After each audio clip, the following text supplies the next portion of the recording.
আসসালামু আলাইকুম ভাই, ভালো আছেন? কি গল্প হচ্ছে নাকি?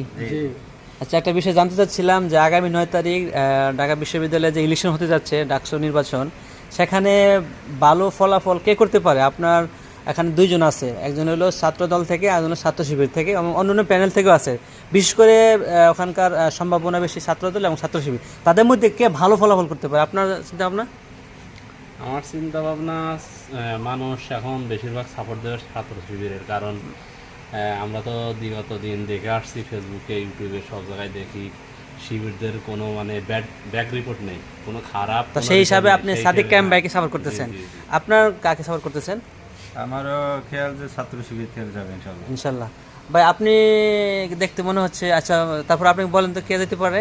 আমার মনে হয় ভাই যে বিএনপি থেকে যে দাঁড়াইছে আবির ভাই। আবির ভাই ছাত্র দল থেকে দীর্ঘ বিশ্বাস লোক, খুবই ভালো, ঠিক আছে, জনগণ সাপোর্ট করবে তাকে।